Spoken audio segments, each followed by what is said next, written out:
If those words just sent a shiver down your spine, you already know exactly what we're about to revisit. Picture it, 1985. You've just gotten home from school, thrown your backpack in the corner, and planted yourself 3 feet from the television. The opening credits roll. Whew, that electric guitar riff, those animated muscles, that gleaming sword of omens catching the light. For the next 30 minutes, nothing else existed. No homework, no dinner calls, nothing. Just Third Earth. This is the complete story of the ThunderCats. From the destruction of their homeworld to their final triumph on New Thundera. From a boy king who aged into a warrior, to an ancient evil who refused to stay buried, and who in the end broke free from the very masters who'd given him his power. Most fans remember the show fondly, but a lot of them never actually saw how it ended, or what it meant that the villain didn't really lose. Not in any permanent sense anyway. So let's go back to the beginning. The story. Part 1. The World and Heroes. Let's go, ThunderCats! When ThunderCats debuted in January 1985, it dropped us into something genuinely unlike anything else on television at the time. This wasn't just another weekday afternoon cartoon. It was mythic storytelling wrapped in science fiction, with a heavy seasoning of sword and sorcery fantasy. And somehow, it all held together. The premise announced itself immediately and without apology. The planet Thundera was dying, literally tearing itself apart. And the noble ThunderCats, cat-like humanoid warriors who'd built an entire civilization, had to flee their homeworld as it exploded behind them. That's how the show opened. Not with a villain monologue or a slow world-building episode, with the end of a world. Imagine watching everything you've ever known disappear in the rearview mirror. That image stuck. Their destination was a mysterious planet called Third Earth, where ancient magic collided with futuristic technology in ways that somehow felt completely natural. It was as if someone had dropped Conan the Barbarian into a world designed by NASA, then layered in talking animals and Egyptian mythology for atmosphere. Nothing else on television looked or felt like it, and kids could sense that even if they couldn't quite articulate why. The heroes we wanted to be.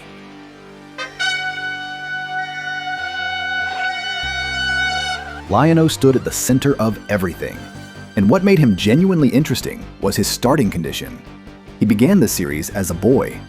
During the long journey through space, his suspension capsule malfunctioned and his body aged to adulthood while his mind remained that of a 12-year-old child. A kid's perspective inside a warrior's body, suddenly responsible for leading the last survivors of his entire species. That's a premise with some actual weight to it. That internal conflict defined Lion-O's arc across the whole series. He wielded the legendary Sword of Omens, home to the mystical Eye of Thundera, which could see beyond sight and summon his allies from any distance. When he raised that sword, extended the crossguard, and called out the battle cry, every kid watching extended their own imaginary blade. That's not a small thing. That's the kind of moment that stays with you. But Lion-O didn't carry the burden alone. Tigra served as the voice of wisdom and strategy, a tiger-like warrior who could turn invisible and wielded a bolo whip with real skill. Panthro brought the muscle and the mechanical genius. His nunchucks and his ability to build anything, from the Thunder Tank to Cat's Lair itself, made him the team's backbone in ways that didn't always get enough credit. Wily Kid and Wily Cat, the young twins, handled reconnaissance and provided some lightness to stories that could otherwise get pretty heavy. And hovering over them all in spirit form was Jaga, the ancient warrior who sacrificed his life during the journey from Thundera to save his people. His ghost continued guiding Lion-O throughout the series, a mentor who'd given everything and kept giving anyway. That's a quietly powerful idea for a kids' show. The Interstellar Council ruled against warp gas. The women who made Hearts Race. Men are innocent. We can't fight them either. Cheetara deserves more than a quick mention, because she was genuinely exceptional by the standards of animated television in 1985.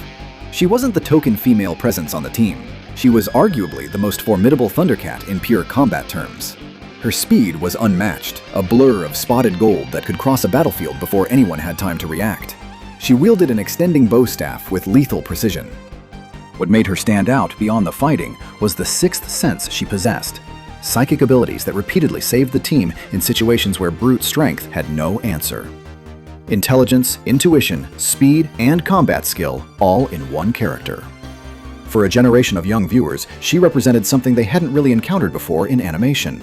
A woman who was simply, undeniably powerful. Her design was elegant without being cartoonish. strong without any softening of the edges. The other Thundercats trusted her instincts, and that trust was earned on screen. That meant something. The villains we love to hate. And I will obey! Mamba! And then there was Mum-Ra. Ancient spirits of evil transform this decayed form to Mum-Ra, the ever-living. That transformation sequence genuinely haunted childhoods across America. The withered, bandaged corpse rising from that black pyramid, becoming a towering demon radiating pure malevolence. Those red eyes, that gravelly voice carrying centuries of absolute hatred. The design was extraordinary. He looked like a nightmare someone had bothered to animate. Mum-Ra was an ancient Egyptian-style sorcerer who had ruled Third Earth for millennia, drawing his power from the ancient spirits of evil themselves. His goal was straightforward and terrifying: obtain the Eye of Thundera and use it to dominate everything. The Thundercats were an obstacle, and obstacles had to be removed. The thing that made him genuinely frightening as a villain wasn't just the power, it was the permanence. You could defeat him, you could drive him back to that pyramid, but he was always going to return. He had all the time in the world. He commanded the mutants of Plundar, Slive, Jackalman, Monkian, who were effective as thugs but never felt like real threats on their own. They were instruments. Mum-Ra was the mind behind them, and the ancient spirits of evil were the power behind him. That three-tier structure gave the show's antagonist side a depth that a lot of cartoons from that era didn't bother with. Behold for yourselves. Sword of Omens, give me sight. The Story, Part 2, The Journey and Ending.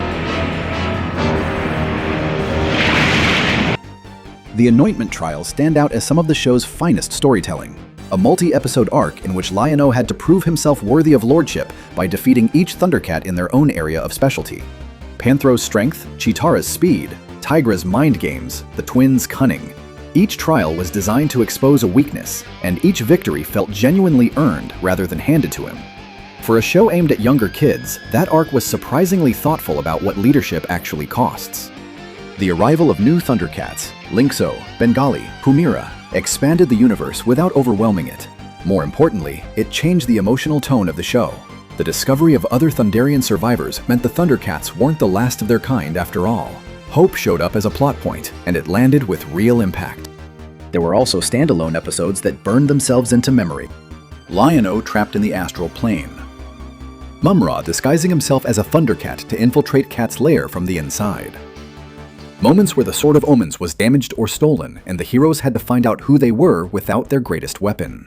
Those episodes had something to say, and they said it without getting preachy about it. The ongoing mission. Now, Jogger, look out the window, Lion-O. Across 4 seasons and 130 episodes, the show's mission evolved in ways that kept it from feeling repetitive. What began as pure survival on a hostile alien planet gradually became something larger. The Thundercats weren't refugees scrambling to stay alive anymore. They were builders. They were trying to create something that could last. Lion-O's growth ran parallel to that shift. The boy's mind inside the man's body didn't stay a boy's mind forever. He made mistakes, plenty of significant ones. But the show took those mistakes seriously and made him learn from them. By the later seasons, he had become the leader Jaga believed he could be, and that arc felt earned in a way that slow-burn character development rarely does in animation. The stakes kept escalating. Mum-Ra's schemes became more elaborate. The Lunatics arrived from the moons of Plundar with their own particular brand of chaos. And then came the discovery that changed everything. Thundera hadn't been completely destroyed. Fragments remained, and from those fragments, something new might be built. The final episodes. The 4th season concluded on September 29, 1989. And it delivered genuine closure rather than the kind of open-ended non-ending that frustrated fans of so many other shows from that era. The Thundercats had returned to a rebuilt version of their homeworld, now called New Thundera. What had been unstable and dangerous had been rendered peaceful. The civilization that exploded apart in that first episode had been reconstructed, not perfectly, but durably. The refugees had become founders. The Book of Omens, that recurring mystery whose secrets had driven storylines across multiple seasons, was finally opened. Ancient Thunderian knowledge, preserved and waiting, now available to guide future generations.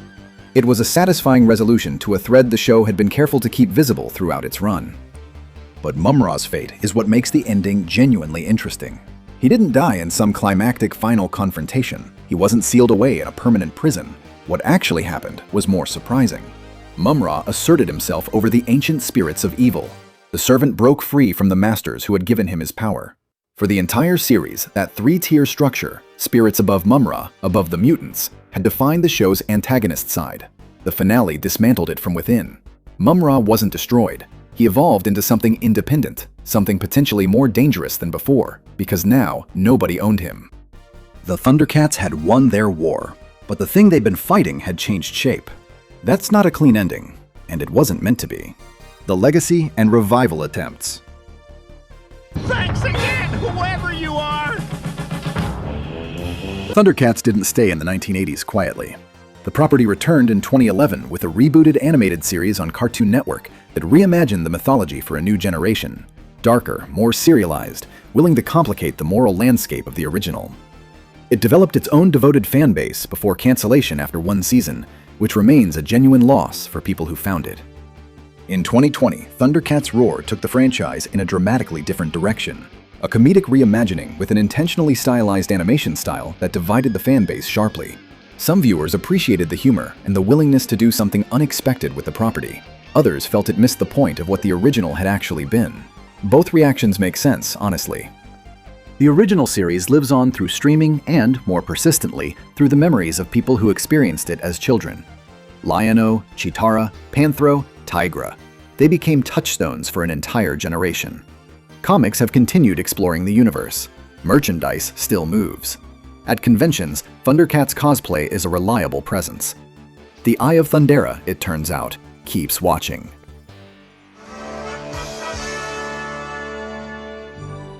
From the destruction of old Thundera to the peace of new Thundera.